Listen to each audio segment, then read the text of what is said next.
Hello friends, data structure के lecture number 26 में आपका स्वागत है। आज ये हम लोग का टॉपिक है लीनियर सर्च। देखिए, आज की दुनिया में सबसे ज़्यादा जो ऑपरेशन परफॉर्म किए जाते हैं डेटा पर, उसमें अगर नंबर 1 की हम बात करें तो आता है सर्चिंग। सर्च ऑपरेशन इतना पावरफुल है कि अगर इंटरनेट की बात करें तो हर क्षण कम से कम लाखों लोग कोई ना कोई आइटम सर्च कर रहे होते हैं। तो सर्च की जब बात आती है तो ये एक ऐसा डेटा स्ट्रक्चर है जिसमें सर्च का क्या एल्गोरिदम होना चाहिए, कैसे हम सर्च करेंगे, सर्च को परफॉर्म कैसे करते हैं, प्रोग्रामिंग में हम सर्च की कोडिंग कैसे करेंगे, इसी विषय पर आज का डिस्कशन का टॉपिक है। और इसको हम सबसे सिंपल, ये बहुत अच्छा सर्च है ऐसी बात तो हम नहीं कहेंगे, लेकिन एक लर्नर के लिए सबसे सिंपल और सबसे आसान तरीका है सर्चिंग को समझने का। तो एक्चुअल में लीनियर या सीक्वेंशियल सर्च जिसको हम बोलते हैं, उसमें होता क्या, उसमें डेटा हमारे पास कहीं ना कहीं एक सीक्वेंस में पड़े होंगे। कुछ इस तरह का स्ट्रक्चर होगा। इस स्ट्रक्चर को आप एरे बोल दें, टेबुलर स्ट्रक्चर हो सकता है, मतलब 2 डायमेंशनल एरे में एलिमेंट हो सकता है। एलिमेंट हमारे लिंक लिस्ट के फॉर्म में भी हो सकता है, क्यू के फॉर्म में हो सकता है, स्टैक के फॉर्म में हो सकता है, किसी भी फॉर्म में हो। उसको हमें आइटम को सर्च करना किसी एक गिवन लिस्ट में। अभी नंबर ऑफ आइटम कितने होंगे लिस्ट में ये तो हमें नहीं पता। नंबर ऑफ आइटम लाखों हो सकते हैं, करोड़ों हो सकते हैं, या 10 हो सकते हैं, 20 हो सकते हैं, 50 हो सकते हैं, जितने भी हों, उसमें किसी पर्टिकुलर आइटम को हमें सर्च करना है कि वो आइटम है या नहीं है। अगर है तो हमको रिपोर्ट कीजिए, अगर नहीं है तब भी हमको रिपोर्ट कीजिए। तो ये सबसे सिंपल सर्चिंग का तरीका। डिफिनीशन की अगर हम बात करें तो हम देखिए यहाँ पर लिखेंगे कि linear search start at the beginning of A list. List के सबसे पहला नंबर से हम 0 इंडेक्स अगर इसकी बात करें, 1 2 ये कहीं कहीं n तक जाएगा, और यहाँ पे हम स्टार्ट करेंगे और यहाँ से धीरे धीरे बढ़ते बढ़ते n आइटम तक हम जाएंगे। n नंबर का लिस्ट है तो स्वाभाविक अगर हम एरे की बात करें तो n-1 हो जाएगा ये, क्योंकि 0 भी इंक्लूड है इंडेक्स में। तो जब भी कोई आइटम कहीं ना कहीं रखा गया होगा तो एक सीक्वेंस में रखा गया होगा, और सीक्वेंस वाइज एक एक करके हम डेटा को सर्च करेंगे, कंपेयर करेंगे, और फाइनल रिजल्ट हम जनरेट करने की कोशिश करेंगे। तो इसको डेफिनेशन हम सीधे लिखते हैं कि start at the beginning of the list और table and search the desired record by examining each subsequent record until either the record is found. जब तक मिल नहीं जाता, शुरू से अंत तक हम जाएंगे, और द लिस्ट इज एग्जॉस्टेड, या लिस्ट ही खत्म हो जाए, हमारा आइटम नहीं है, पूरे लिस्ट में हम सर्च कर लिया, हमको आइटम नहीं मिला। तो दो ही कंडीशन हुए, या तो इंटायर लिस्ट को हम सर्च करेंगे, आइटम कहीं भी मिल सकता है। अब देखिए, इसमें सबसे बेस्ट केस क्या होगा कि फर्स्ट आइटम ही हमारा आइटम मैच कर जाए, लिस्ट में पहला ही आइटम हमको मिल जाए, दूसरा मिल जाए, पांचवा मिल जाए, या सबसे लास्ट रिकॉर्ड मिले, ये कुछ भी मिल सकता है। और इस रिकॉर्ड को सर्च करने के लिए हमको अगर नहीं है तो पूरे लिस्ट को फाइंड करना पड़ेगा। यही काम करते हैं, ये बेसिक कॉन्सेप्ट है, और इसके विषय में ज़्यादा डिस्कशन का कोई मतलब नहीं है। सबसे पहले हम एल्गोरिदम की बात करेंगे। देखिए एल्गोरिदम काम कैसे करता है। अगर एल्गोरिदम की हम बात करें तो मान लेते हैं हम सबसे पहले कुछ रिकॉर्ड की बात करते हैं। मान लेते हैं एक एरे है और हमारा रिकॉर्ड है 1 2 5 7 35 56 एंड 77। अभी हम 2 2 4 2 6 7 आइटम की बात कर रहे हैं।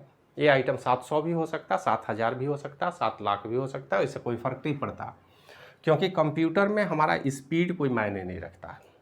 मैनुअल के लिए तो हम स्पीड की बात करेंगे कि अगर 7 लाख आइटम हो तो कितना समय लगेगा सर्चिंग में, एक एक आइटम को देखना, उसको मैच करना। लेकिन कंप्यूटर में टाइम नहीं लगता है, इसलिए लिस्ट के साइज से हमको कोई मतलब नहीं है, आइटम से हमको कोई मतलब कि इतना हुआ आइटम हो सकता है। लेकिन सवाल है कि इस आइटम को हम सर्च कैसे करेंगे। तो इस आइटम को सर्च करने का क्या कॉन्सेप्ट होना चाहिए? देखिए, इसमें सबसे पहले एक हम फ्लैग की बात अपने एल्गोरिदम में कर रहे हैं, इसलिए फ्लैग ले रहे हैं। कुछ भी वेरिएबल आप ले लें, इसका वैल्यू हम पहले सेट कर लेंगे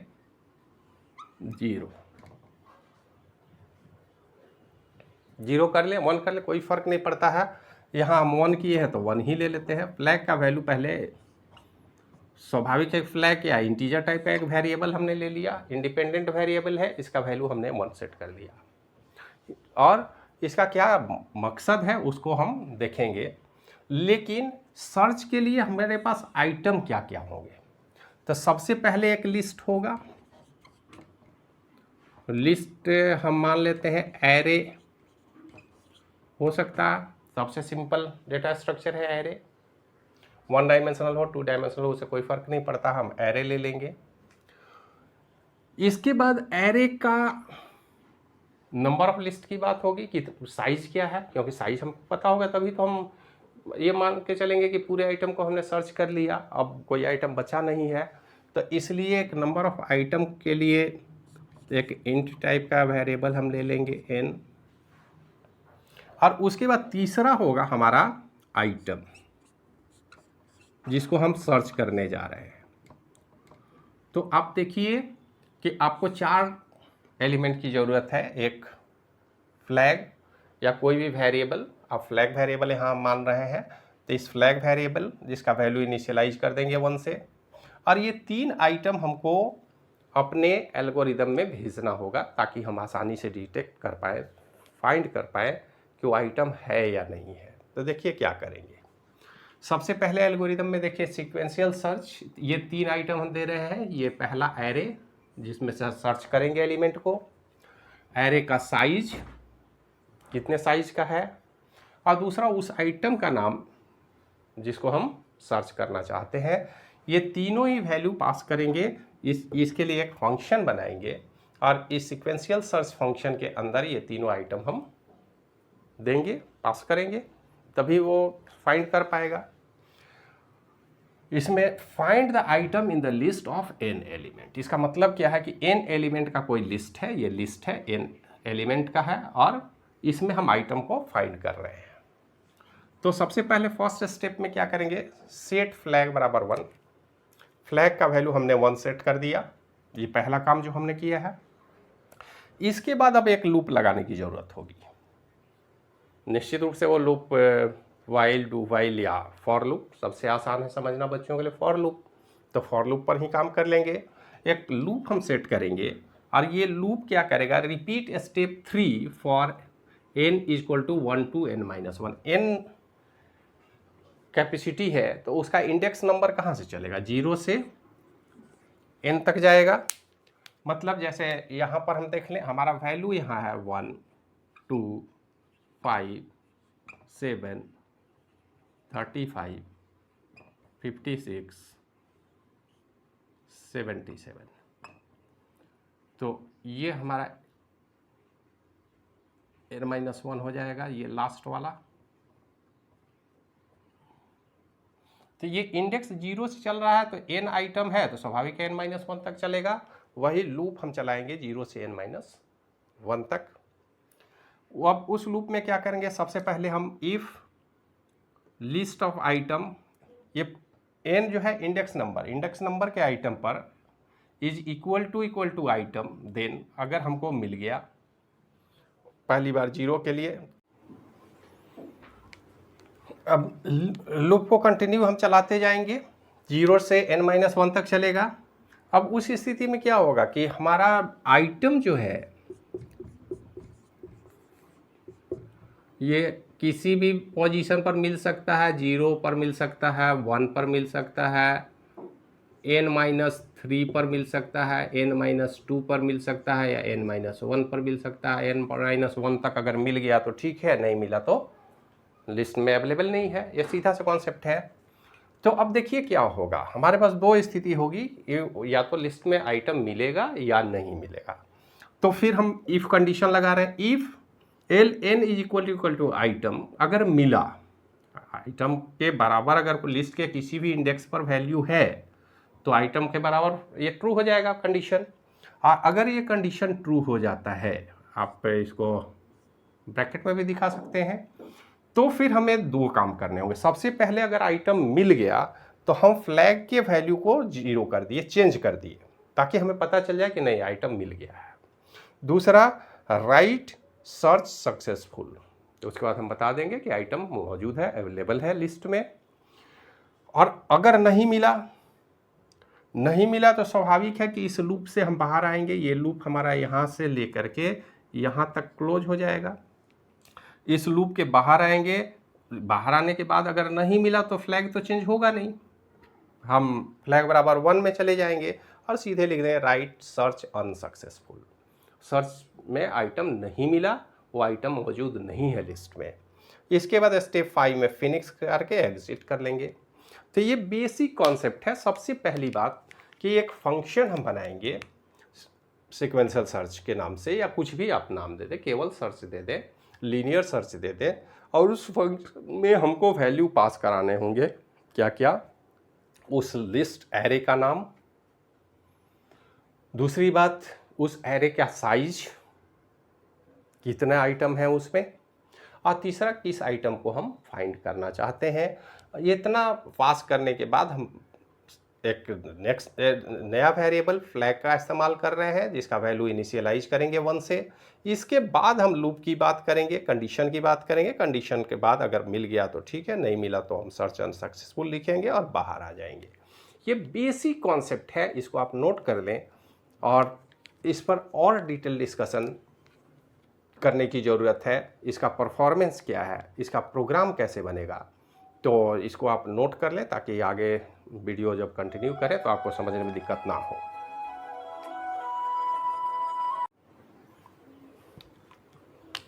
अब इस एल्गोरिथम के परफॉर्मेंस की बात हम लोग कर लें। ये सबसे सिंपल एल्गोरिथम है, इसमें डेवलपमेंट की गुंजाइश है। लेकिन डेवलपमेंट की गुंजाइश है तो क्यों, क्या कारण है? तो कारण इसका एफिशिएंसी है। इसमें सबसे पहले आपको ध्यान में रखना है कि number of comparison made in searching record in A search table determine the efficiency of the technique. मतलब किसी भी टेबल में, अब जैसे इस टेबल की अगर हम बात करें तो इसमें जितने भी आइटम हैं उस पर डिपेंड करेगा उसका एफिशिएंसी। अगर 10 आइटम को सर्च करना है तो स्वाभाविक है कि समय कम लगेगा। 1000 हो जाएंगे तो समय ज़्यादा लगेगा, 1 लाख हो जाएगा तो और भी ज़्यादा लगेगा, करोड़ों आइटम है तो और भी समय लगेगा। तो निश्चित रूप से कंप्यूटर बहुत फास्ट है, लेकिन फिर भी समय तो लगेगा। और समय किस बात से डिपेंड करता है कि आपका सैंपल साइज क्या है, डेटा साइज क्या है, डेटा कितने बड़े डेटा से आप किसी आइटम को सर्च करना चाह रहे हैं, ये डायरेक्ट इस पर इम्प्लीमेंट होता है। लीनियर सर्च में इस बात का हमको ध्यान रखना पड़ेगा कि समय कितना लगेगा, ये डिपेंड करता है कि हमारा साइज क्या है, एरे का साइज क्या है। दूसरा, अब जैसे आइटम तो कहीं भी मिल सकता है सर्चिंग में, कई बार फर्स्ट में मिलेगा, सेकंड में मिलेगा, थर्ड में मिलेगा, तो एवरेज क्या होगा? तो average number of comparison will be n+1/2। आप सीधे देख लें कि अगर मान लेते हैं यहाँ पर कितना है, 7 है, तो 7/2 नहीं करके हम क्या कर रहे हैं, 7/1 + 2 मतलब 4 n के बराबर टाइम लगेगा। जो टाइम लगेगा वो n+1/2 आप कर लेंगे। इससे आइडिया लग जाएगा कि आपको सर्च में कितना समय लगे। एवरेज टाइम की बात हो रही है। ऑन एन एवरेज n+1/2 है, वो आप फॉर्मूला याद रखेंगे। और वर्स्ट केस क्या है? देखिए, किसी भी ऑपरेशन में 3 तरह की कंडीशन आ सकती है, बेस्ट केस, एवरेज केस और वर्स्ट केस। बेस्ट केस वो है कि सबसे पहले हम गए, जिस आइटम को उठाए वही हमारा सर्च आइटम था, हमको फिर आगे जाने की ज़रूरत ही नहीं, हमको वहीं पे मिल गया, ये बेस्ट केस हो गया। दूसरा कि कहीं भी बीच में मिल सकता, अब बीच में दूसरे पोजीशन पर है, 5वें पर है, 10वें पर है, 50वें पर है, लास्ट में है, ये तो हमें नहीं पता, क्योंकि हम जब सर्च करने जब पता ही रहेगा तो सर्च क्या करेंगे, तो हमें नहीं पता। इसलिए एवरेज केस की बात करते हैं। तो एवरेज हम मान के चलते हैं कि n+1/2 टाइम मैक्सिमम लगेगा, क्योंकि आइटम कहीं भी हो सकता है। और वर्स्ट केस वो पोजीशन है जिसमें सबसे लास्ट में अगर हम सर्च करने जाएं 77, तो आप सोचिए कि 77 के लिए तो पूरे लिस्ट को विजिट करना पड़ेगा, सबसे लास्ट आइटम है वो। इसमें पूरे लिस्ट को विजिट करना ही पड़ेगा। जितना बड़ा साइज होगा, ऑर्डर ऑफ n टाइम की बात हम करते हैं, ये सीधे उसके साइज पर डिपेंड करेगा। वर्स्ट केस में सबसे लास्ट में अगर आइटम मिले तो आपको पूरे लिस्ट को विजिट करना होगा। तो ये 3 परफॉर्मेंस है जिस पर आपको ध्यान देने की ज़रूरत है। और इस तरह से हम एल्गोरिदम, उसके परफॉर्मेंस, उसके डिफिनीशन और कॉन्सेप्ट पर डिस्कशन कर लिए। अब नेक्स्ट में ज़रा सा हम देखें कि इसके लिए हम प्रोग्राम कैसे बनाएंगे। अगर सी लैंग्वेज की बात है तो सर्चिंग के लिए हमारा फंक्शन कैसे होगा, कैसे काम होगा, इस पर ज़रा डिस्कशन हम लोग कर लें तो हमारा लेक्चर कंप्लीट होता है। इसको रब करते हैं, फिर कंटिन्यू करते हैं। अब देखिए, हम फंक्शन बनाने की कोशिश करें कि एक सीक्वेंशियल सर्च के लिए फंक्शन हम कैसे बनाएंगे। तो सबसे पहले एक फंक्शन हम बना लें, void सीक्वेंशियल सर्च। हम कुछ भी ले लेते हैं, उसमें कोई फ़र्क नहीं पड़ता है। हमको लिस्ट क्या पास करना है, एक एरे पास करेंगे और एरे का टाइप भी बताना होगा। हम जब पास करेंगे तो यहाँ पर हम टाइप की बात कर लें, इंट। एक लिस्ट है हमारा, लिस्ट ऑफ आइटम, इंट। यहाँ पर n एक वैल्यू पास करेंगे और उसके बाद इंट आइटम। ये 3 काम हम करेंगे। और यहाँ पर एक वेरिएबल हम बना लेते हैं, इंट फ्लैग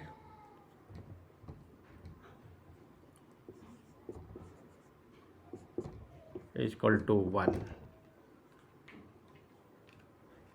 तो इसको हम कर लिए। उसके बाद एक वेरिएबल हम ले लें, एक वेरिएबल कुछ भी ले लें, मान लेते हैं k ले लेते हैं।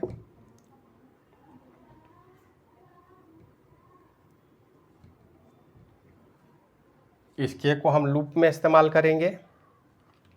अब यहाँ पर फॉर लूप हम लगाते हैं, for k equal to 1,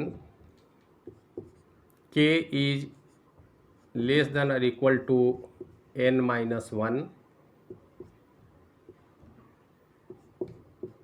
k plus plus.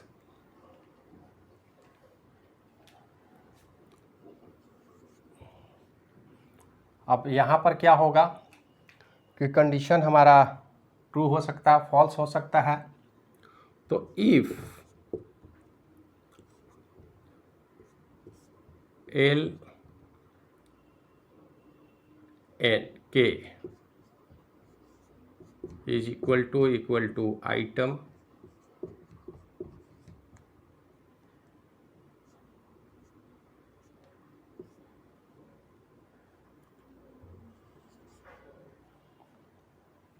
अब इसमें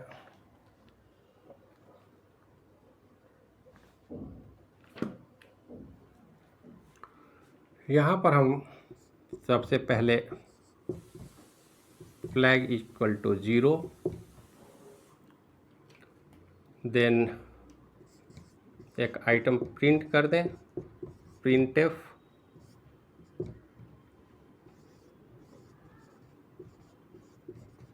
सर्च सक्सेसफुल।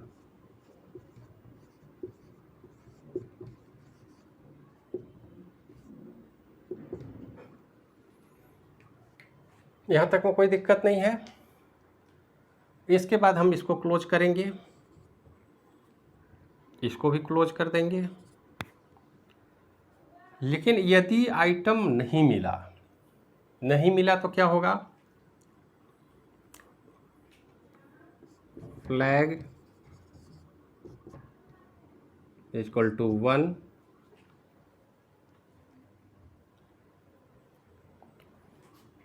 फिर से इफ कंडीशन हम लगाएंगे, if flag equal to 1, printf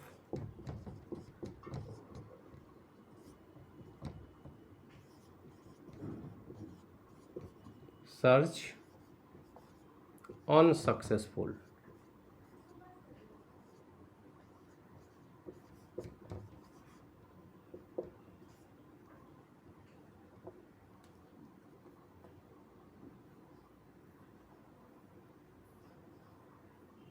unsuccessful,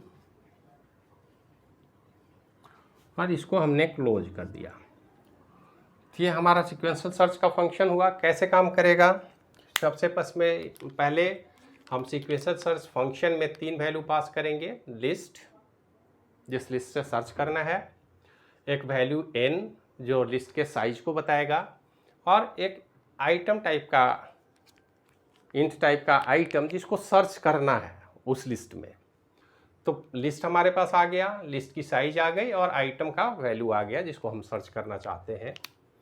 अब यहाँ पर एक नया वेरिएबल हमने क्रिएट किया, इसके अंदर फ्लैग इक्वल टू 1, और एक के नाम का वेरिएबल लिया लूप चलाने के लिए, और कोई विशेष काम नहीं है इसका। और इस लूप को हम 0 से चलाएं तो ज़्यादा बेटर। अगर n-1 हम काउंट कर रहे हैं तो हमको 0 से काम हो जाएगा। तो n का जो भी वैल्यू होगा उसके -1 तक जाएगा वो इंडेक्स। तो इंडेक्स वैल्यू के आधार पर अब इफ़ एल के अगर 0 में ही मिल गया आइटम, वेरी गुड, फ्लैग को 0 करेंगे, प्रिंट कर देंगे, प्रिंट सक्सेसफुल।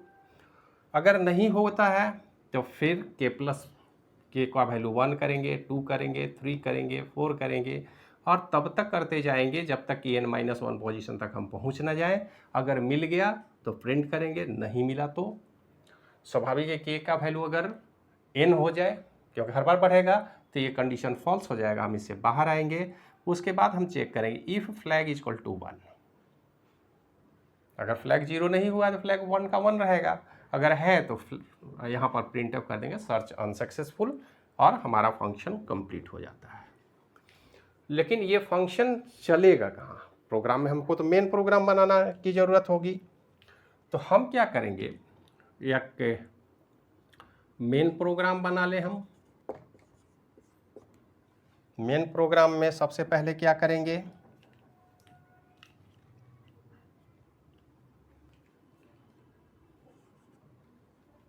अब एक एल नाम का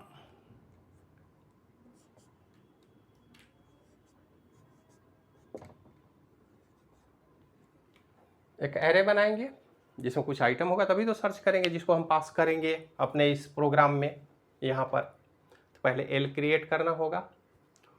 तो इस आइटम को क्रिएट करने के लिए सबसे आसान तरीका है कि अगर शुरू में हमको नहीं पता है तो उसका साइज डिफाइन करने की ज़रूरत नहीं, सीधे वैल्यू हम दे दें 1, 5, 7, 9, 35, 56, 77 एंड 88। एक एरे हमने बना लिया अपने मेन प्रोग्राम में। बनाना आसान है, आप आसानी से कर सकते हैं। इसके बाद हम सीधे जाएंगे फंक्शन को कॉल करेंगे। फंक्शन कौन सा है हमारा?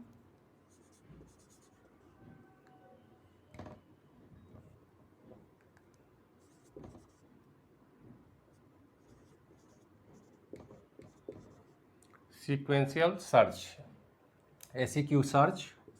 पास क्या करना होगा? तो सबसे पहले हम पास करेंगे इसमें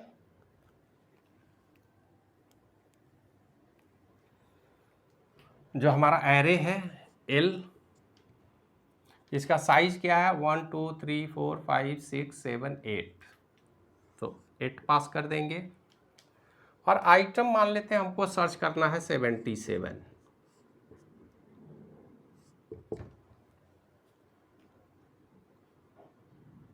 आप चाहें तो get.ch फंक्शन लगा सकते हैं। get.ch के लिए आपको conio.h जोड़ना पड़ेगा। यहाँ पर आप चाहें तो include stdio.h,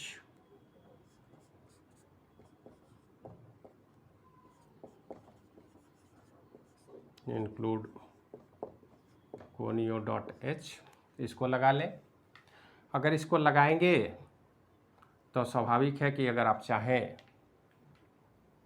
तो यहाँ पर CLR, SCR फंक्शन भी लगा सकते हैं।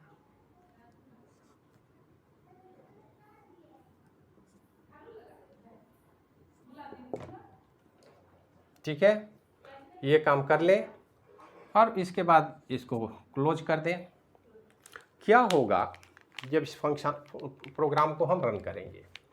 हमने प्रोग्राम मेन से रन करना है। सबसे पहले एक एरे हमने बना लिया जिसमें ये सारे आइटम हमने डाल दिए। क्लियर स्क्रीन फंक्शन हम चलाएं, मर्जी है तो चलाएं, नहीं चलाएं। उसके बाद सीक्वेंशियल सर्च फंक्शन को हमने कॉल किया। ये यही फंक्शन है जिसमें हमने एल उस एरे का नाम पास किया जिसमें से आइटम सर्च करेंगे।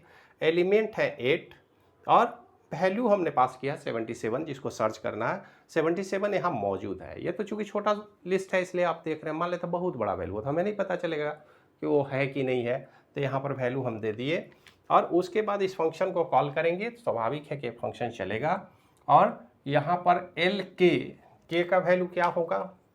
0 1 2 3 4 5 6। मतलब यहाँ पर L6 वाले पोजीशन पर 0 1 2 3 4 5, हाँ L6 पर आइटम हमारा 77 मैच हो जाता है। अगर मैच हो जाता है तो फ्लैग 0 होगा, प्रिंट सर्च सक्सेसफुल, बाहर आएंगे, इफ कंडीशन नहीं चलेगा, हमारा प्रोग्राम रन हो जाएगा, वापस हम गेट सी एच पर चले आएंगे। क्या होगा जब इसमें वैल्यू हमने 99 पास किया तो ये फाइनली कहाँ तक जाएगा? 7 तक जाएगा। 0 to 7 n-1। 8 हमने पास किया है, यहाँ तक में नहीं मिला, बाहर आए, फ्लैग के वैल्यू में कोई बदलाव नहीं है, प्रिंट एफ करेंगे, सर्च अनसक्सेसफुल, बाहर आएंगे, गेट सी एच पर रुकेंगे, आगे बढ़ जाएंगे। मतलब स्पष्ट रूप से हमको पता चल गया कि हमारा आइटम इसमें नहीं है। तो ये सिंपल सा प्रोग्राम है जो आपको याद रखना है। ये आपका फंक्शन हो गया और ये हमारा मेन प्रोग्राम है। इस बात को समझेंगे और इस तरह से आपको इससे संबंधित क्वेश्चन जनरली लीनियर सर्च से संबंधित पूछे जाते हैं जिसमें उसको डिफाइन करना होगा, उसके एल्गोरिदम को बताना होगा, परफॉर्मेंस बतानी होगी या प्रोग्राम बनाना होगा, या सारा कुछ लॉन्ग आंसर टाइप में पूछा जा सकता है। तो इस वीडियो को ध्यान में रखेंगे और हम आशा रखते हैं आपको बातें समझ में आई होंगी। इसको प्रोग्राम के तौर पर आप बना करके समझने की कोशिश करेंगे, 1-2 प्रैक्टिस कर लेंगे और इसको जहाँ तक होगा समझने की कोशिश करेंगे। कोई दिक्कत होगी तो फिर आप हमको बताएंगे, हम उसको और एक्सप्लोर करेंगे। अदरवाइज इतना जानकारी तो आपको निश्चित रूप से चाहिए जिसके विषय में आप निश्चित रूप से जानें। और ये बहुत पॉपुलर ऑपरेशन है सर्च। तो इस वीडियो में इतना ही, मिलते हैं नेक्स्ट वीडियो में, तब तक के लिए धन्यवाद।